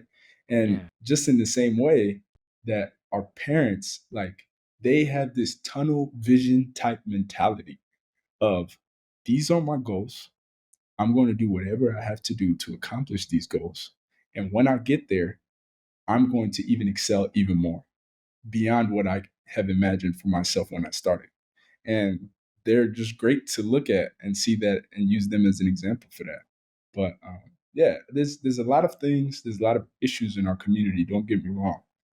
And us as South Sudanese, I learned this in Juba. Call you like this. I had an uncle, and in Juba, everybody talks politics in Juba. It's like yeah, in every conversation. You know what I mean? It's yeah, like, bro. and They, I'm like, uncle, like, is this all you guys? You guys are talking about this? We're talking about this? I'm like, uncle. He's like, listen. He said, listen, Jacob. This is Juba. This is not America. We call a spade a spade.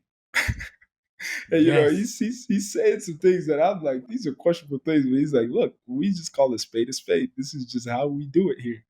And And have you, they'll talk. They have so no filter. man, They're just just no, like, they're just very so. Back to what I was saying is, we have a lot of issues, and our people, we call a spade, and we call those issues out. But let us not forget about all the positive things that are also happening and all the positive things that have come out of our struggles and our parents' struggles, because that's the only way we're going to continue on to remain successful in this journey. mhm.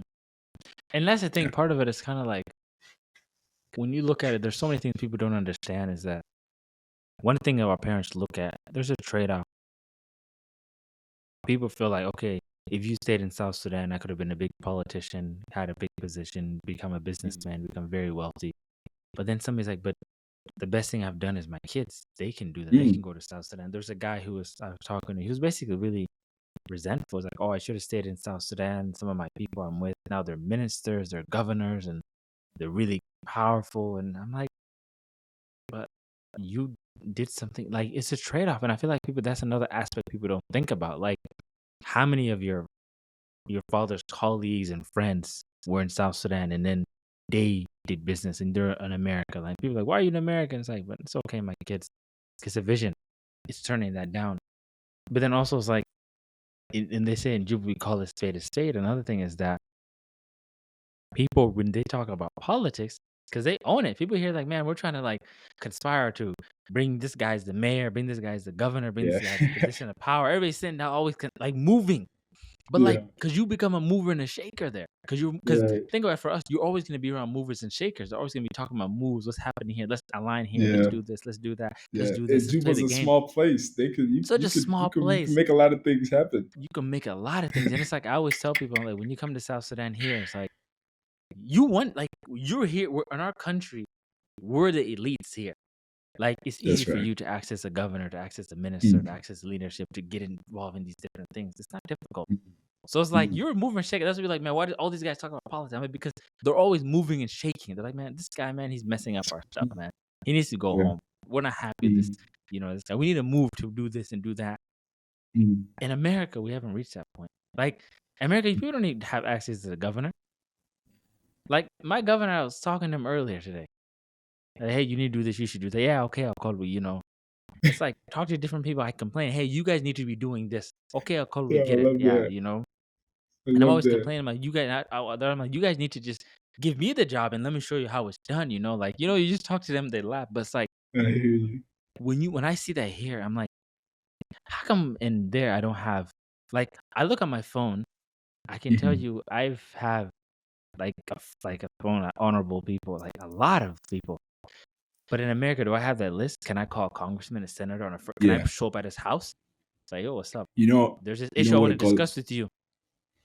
If you look at Minnesota, I think African communities in Minnesota, especially the Somalian community, has gotten They're to that point where they they've have finally power, Asian understood exactly. They American power. finally understood the power of having a united community because they're voting in blocks. And if you want their vote, then you're going to adhere to the resources, to the demands that they have. And if Mm-hmm. you don't, then they're going to leverage their voting power to make sure that Against you. okay, we're going to put the right people's in position, and that's what they've done. But But that because all basically comes they're basically from like, oh, what we're doing in what's it called? Uh Somalia or South Sudan. Why yeah, don't we just yeah, do it here? Like, why don't right, we apply pressure? Why don't yeah, we show a up in hundred government percent, office? a Like, hundred bro, percent, I don't and want and this a, guy. and a color. What are you known? What are Somalians great at? They're great at business. Business, money. Somalians are really great at business. And that's why, for me, I would always look at the politics that everybody would talk in South Sudan. I said, y'all are missing the point. While the Asian communities are coming here and buying up all the contracts and are building up all the, infrastructure, guess what? Guess who's going to have the power? The people who are running the businesses. They asked Magic Johnson, they said, Magic Johnson, you'd make for a great president. He said, yeah, but I would only have 8 years. Why wouldn't I have a lifetime of electing and, funding the future Politics, yeah. president that I want? So we have to stop thinking of politics as just this area where we can go and drink Politics tea is and also business. okay, it's about but business is where you start. What are you gonna do if you have no money? You tell me. I've And it's yet to like figure it out. and it's kind of like I realize this sometimes with like myself. Like I worked in government for briefly, but I realized in the private sector, I can influence decisions. Like I can attend place and just me talking like, hey, I don't want this guy. Jacob's my guy. We need to bring Jacob in. He's my guy. You do more. Right. South Sudanese, we look at the raw politics, which is important. Sometimes like you have to know politics without business is not business politics. Business without politics is not business. Mm. What do I mean by that? Business is that I'm in a position of power and there's a lot of road contracts. I say, Jacob, come take some work. I mean, that's how people like basically like in America they do it like that. Like you're the city council, and you say, hey, let's start a sanitation company. You just pick up the trash, you'll make money, right? Like that. Then once you make that money, then we have other things. for us as South Sudanese, we haven't like we do like the business we do here, and I noticed it's not really market based. It's contractual based, where you get a contract from the government or a company. But trading, controlling the rice market, like I was telling somebody the other day, like I was interested because I was doing some research, and I'm just like, there's a rice shortage, and India is no longer exporting rice. Who controls the rice market? I went around and asked. It was Darfur, Sudanese. I said, okay. I told one of my friends, I was like, write this down. Who controls the fuel market, the rice market, sugar market, flour market, cooking oil market, electronics market? He's like, but these are small. I'm like, they're not small things. It's a business. All right. Big deal. Who controls the banks? Most of the banks in South Sudan, Kenya Commercial Bank, Equity Bank, which is Kenyan, Echo Bank, which is West African, Stanbic Bank is South African. People go there. All right. Whereas in arena, like that's why I focus on agriculture. I'm like, agriculture is something that I can do and grow and be like, okay, I have an Yeah. agricultural thing. But other people, when they dominate business, they say, you know what, Jacob, you control the sugar trade, I'll control the maize trade. Yeah. Simple. Right. Noble And we're gonna partner. work together. Right. And then we bring in Right. somebody else to control the coffee trade. Like it's so 100%. simple, but like in 10 years, if you Yeah. want, we don't know everything about that commodity, nobody can stop us. But our Wow. business in South Sudan is so entrenched with power. Like if I'm in power, I give you a lot of contract. Then when I'm out of power, Yeah. you don't get contract. So we You don't. fight to Right. stay in power because it's like that's where the Right. money's at. But if I'm like, you know what, Yes. you guys remove me, but tomorrow I'm not gonna import you sugar. Like Yeah. there's a guy during the Sudan crisis. There's a guy by the Wow. name of Ismail Dawood. He has a big. He controls the wheat market in Sudan. He controls the Hmm. sugar market. He just like he told basically like he had a problem with like the government. He told like, you know what, like when Bashir, I'm just not gonna import wheat anymore. That drove the prices of bread up. He Wow. just said, you know what, I'm going to Dubai. I'm just not gonna import wheat. And And, like this, and it's nothing's moving. that's like right. That's People, it. people like man. So anytime he has a problem with the so like raw politics is good, but like Yeah. in Africa, but in America, we have to realize like you have to have both, and I feel like people don't get it. Power is your wealth and your influence. You have to have both. Like Right. South Sudanese, we have the influence, but we don't control our own economy. I mean, you saw Yeah. yourself in Juba, so many Habash, Yeah. like everything, the hotel market, all these markets, Yeah. it's not us. Yeah. And this is why, And like, I like the what have you Somalis. seen? What have you seen, Okola? What can we do to change that as a young, growing South Sudanese population? And most of our population is, fairly young in South Sudan. And so, what Yes, can we? And when I was in South Sudan, I met so many intelligent young men and women, especially young women, who have achieved great things in their academic careers, but really had no opportunity to get into businesses. And so, even when we, and sorry to answer your question for you, but here a lot of times our parents push education, but that doesn't necessarily seem to be moving, the pin for us in South Sudan because we do have educated young people. we What do. do you see there on the ground as a way that we can change the direction of what's going on? I think one of the things I would say is people like I the other day I just did a workshop a couple months ago on entrepreneurship, and I talked about no, that last year, wild time.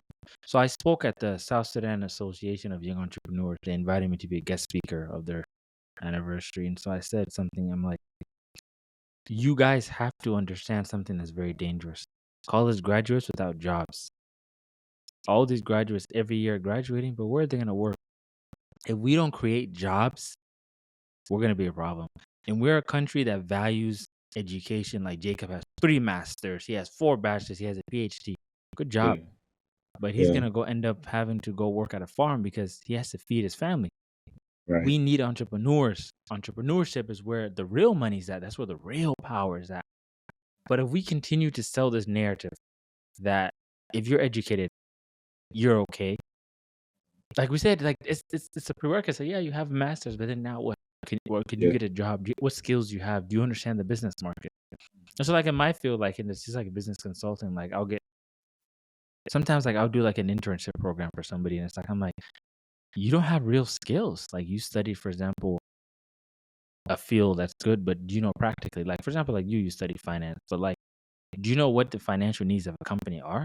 Like, what kind of finance do you need when you go work at a company? You're going to be either in treasury, accounts receivables, accounts payables. You're going to be doing operations budget. It's just not like, oh, I just did finance. You have to have something to sell because a company's going to be like, let's say me and you have a company. You know what, Jacob? We need a marketing person, somebody who can do digital marketing. You know, it's very specific with defining that. So we have to. We might hire somebody who just knows how to do it instead of having a degree. And now with the global economy, everybody's Yeah. just doing jobs they didn't study. Like I never studied finance, but sometimes I'm doing financial advisory and investment Yeah. advisory. I'm advising people how to diversify portfolios in South Sudan, how to structure corporations. I didn't go to law school, but I know I can tell you how to structure corporations in South Sudan, register a company, all these different things. Make sure the compliance. Because you have repetition. It's You because I'm in the market. It's right. the point where even You, sometimes my lawyers, I'll you're in the draft real the things world. You for put them, reps and in. I'm like, Right. I'll draft the thing. I'm like, hey, you guys need to write this out. Oh, but come on. I'm Yeah. like, just do it. Yeah. Like I draft them like just sign it, stamp here. So excited. I'm like, Yeah. I've already reviewed. And I used to review the contract detailed because it's like, so the lawyer's like, why Yeah. are you so tedious? I'm like, because I'm losing money. I have to Yeah. review those money because he's like, what do you? I was like, every clause, like, oh, should this happen, we terminate. I'm like, no. This clause, let's Yeah. sit down. I remember one time I had like our team, we are trying to sign like a sale agreement. Like it was like a Mhm. contract to supply, like it was a consulting contract. So we're supposed to like sell Mhm. consulting services, and it's like I was trying to find a loophole to place to Mhm. like allow us to leave the contract if it Mhm. doesn't, like, just different things. And I'm just reading, I'm like, Yeah. telling Lord, you need to find a way to make this happen because basically when you have some of these work is that really smart lawyers will structure it.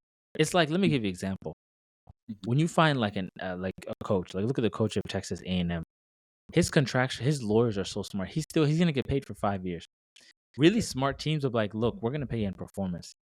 If we terminate the contract, then we have the right to just no longer pay you. But then there's a condition that if you terminate my contract before a certain date, before the guaranteed date, that's why, for example, NBA guaranteed contracts, right? You still pay me the contract value. Correct. So let's say I hire you as a consultant and I'm paying you $10,000 a month, right? And let's say I'm a company in the US. You can basically, I can fire you after 3 months. And if it's a 1 year contract, I have to pay you the remaining balance of 9 months, which is like that's $90,000. And you'll get that.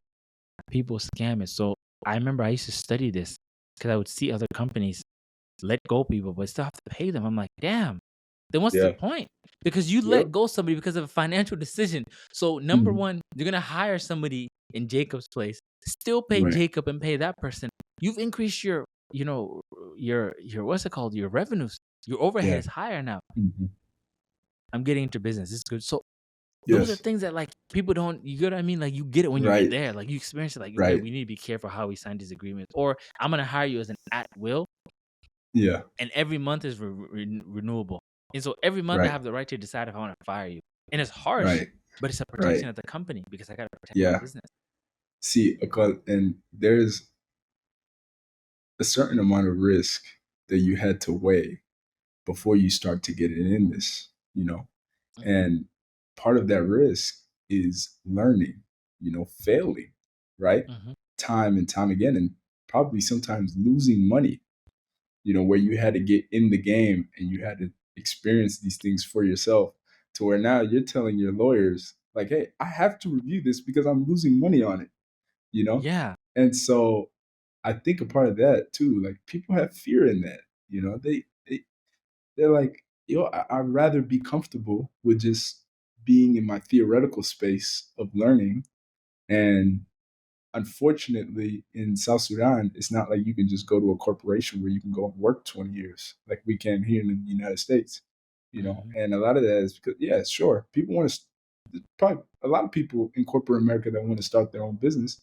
But at the same time, they're not willing to take that risk of failing tremendously in order to one day succeed and have that type of success that their CEO has or that the founder of their organization has. It's And not also an when you easy. fail, It's you not an learn so easy much. thing to do. Yeah, yeah, because Let me tell you that's where something. the Since I've learning come to happens. South The Sudan, learning, the learning happens when you fail. Like I can't tell you how many times we've failed at Ross and we've questioned things that we do, but we get back up and we say, no, no, no, this is for generations to come. This is not only for us. This is not only for the next. You see a lot of South Sudanese nonprofits, and they're not very successful because once the leadership is turned over, there's always some type of crash that happens in the organization. And when you have such a long term view of your organization, you will not let that happen. The only option is to learn from your failures. You're back against, there is no going back. You're only going forward. And that's a hard mindset to have, especially, if you're getting into business in a place like South Sudan where, you know, there is no blueprint.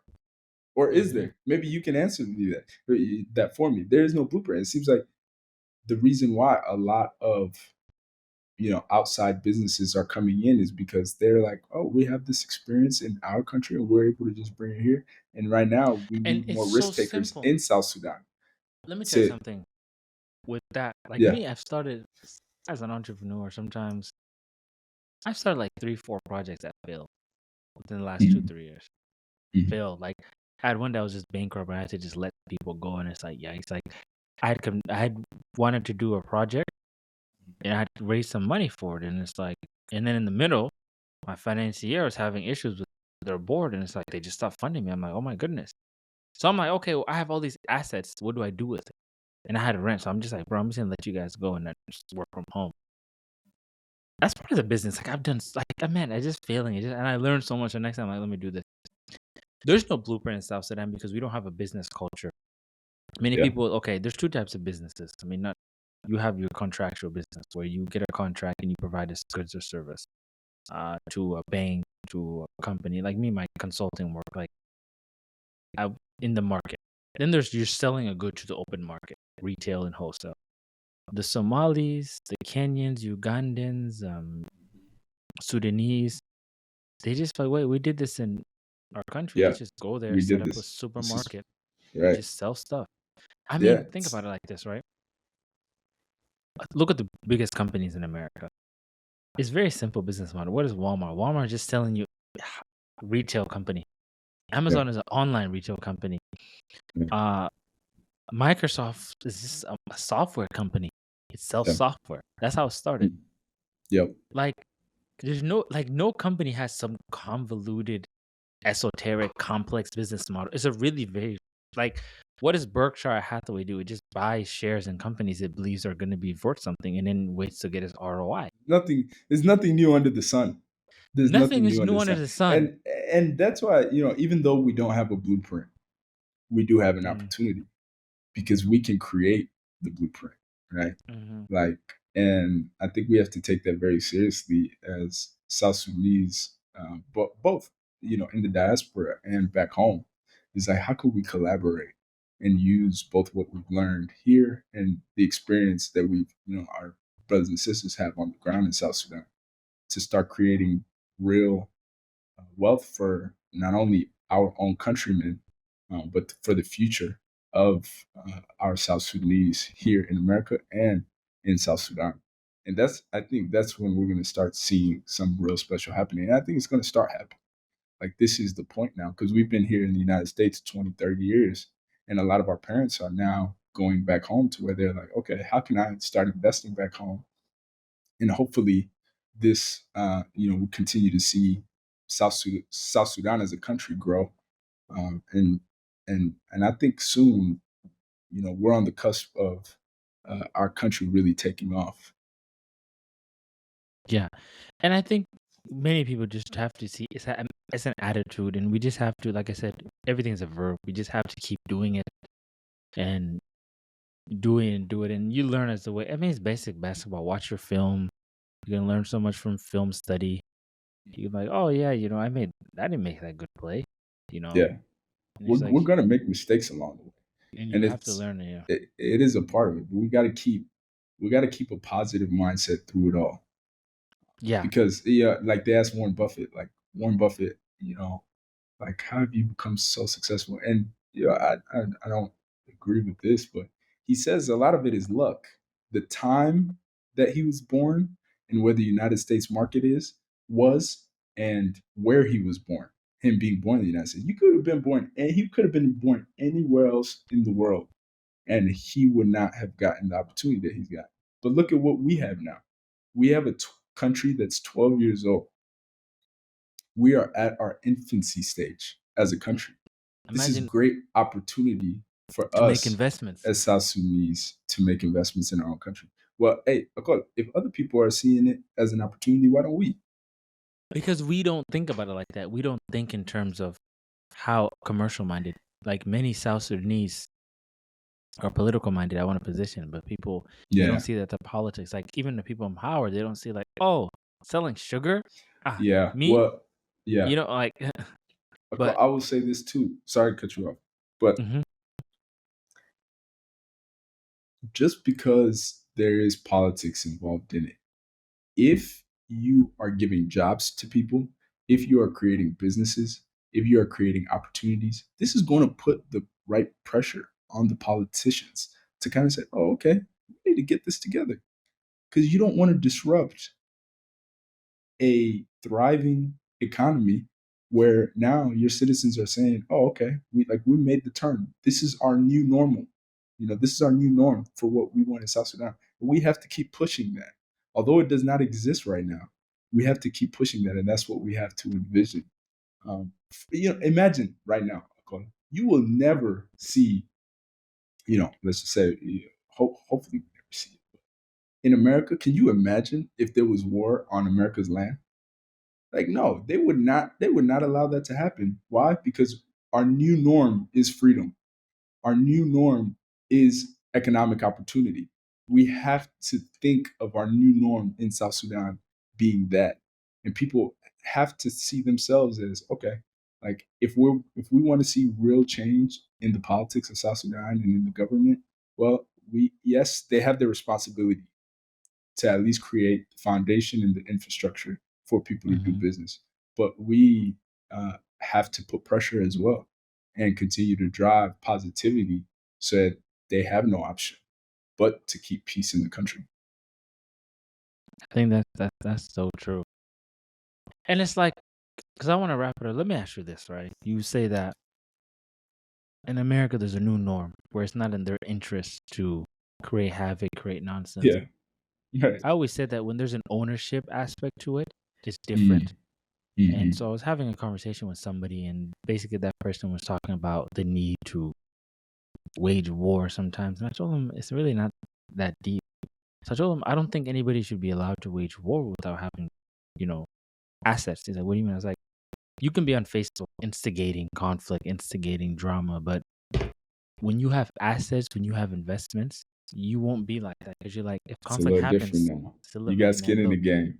I have skin in the game. So I used to tell him, I was like, when you have skin in the game, it's a different ball game. You're like, okay, there's no reason for me and Jacob to be beefing. Hey, how do Yeah. we solve this, Let's Jacob? let's Let's work sit this down. out. It's really Yeah. just, it hurts all of us. It does nothing Hmm. for us. Hmm. But you have so many people who don't have skin in the game in South Hmm. Sudan or in the US creating havoc, speaking so aggressive, like, yeah, we need to do this. And it's like, come on now, man. You're not going to come and fight. What do you think our people need to do to have an owner's mindset, to be owners, if it's in the US or in South Sudan? No, I don't know collectively what our people need to do, but I know what I am going to do. Yeah, And share I that with can, us. and I think it's important to differentiate that because we have to look within. We have to look within ourselves. Why is it that we want to always create conflict? Why? Why can't Mhm. we settle things in a discussion? Why does it have to get to the point where we have to get confrontational?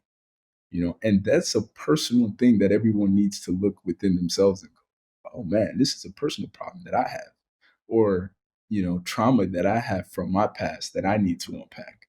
And so for me personally, it's all about controlling the things that I can control.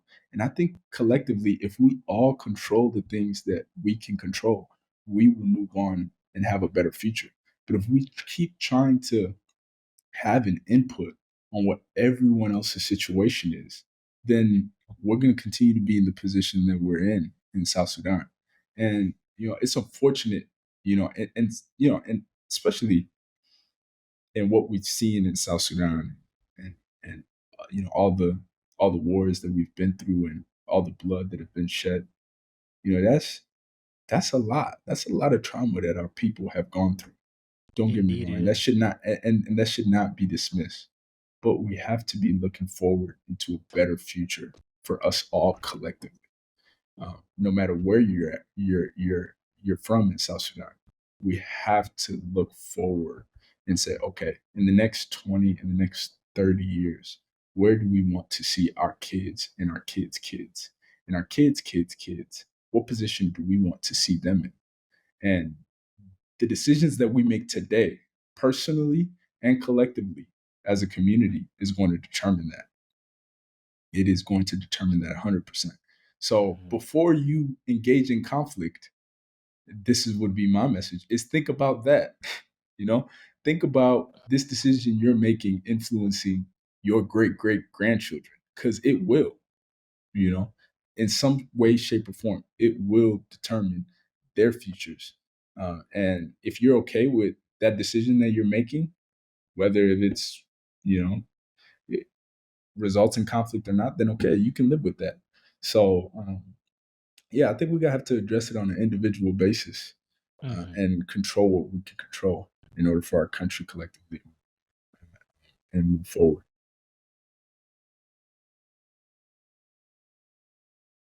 Okay, that's good. Now, as I always do, I want to know, what is your final message to our listeners? Your final message to South Sudan?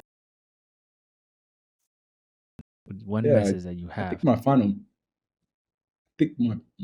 message, and it kind of encompasses everything that we've been talking about, is to have and to maintain a positive mindset through it all. Like I said, we're people who've been through so much, and we have so much work that really needs to get done. But we have to remain persistent. We have to remain positive on this journey, and that's the only way we're going to get there. Let's use everything that we've learned from our past, from our history, from our upbringing, and let's use that all as fuel to the fire, to move forward to a better future for us here in the United States, but also for our country as a whole. So remain, we got to remain positive. We got to push through. We got to remain persistent. And then the future is very bright. I see it every day. I see it Hmm. every day in our South Sudanese kids, and that's what keeps me positive. That's what keeps the drive for me. So control what you can control. Remain positive. Remain persistent, and we will have a better South Sudan move forward. You heard that, ladies and gentlemen, from the one and only Mr. Jacob. Now, Jacob, if some of our listeners want to know more about Ross Leaders, do you have a website, a link, Yes, just how they can absolutely. donate and support? Appreciate Please that. share that with them. Yeah, please, if you want to learn more about Ross Leaders, you can follow us on Instagram, ross.leaders. Also, you can follow So Elite. That's our partner program. Also, if you want to learn more about our programs, www.rossleaders.com. You can find out, if we're in a city near you, and you can find out about our future events coming up. So we'd love to have you there. Please feel free to reach out. We're always looking to grow our community and our support base. So yeah, and thank you for having me, Nicole. I love this, Thank you facilitating these so much. conversations with South Sudanese minds. So I really appreciate it. Thank you. All right, guys. As always, we love you guys. We love South Sudan. Continue to be great. Uh, this is it with our brother Jacob. You guys, all the best.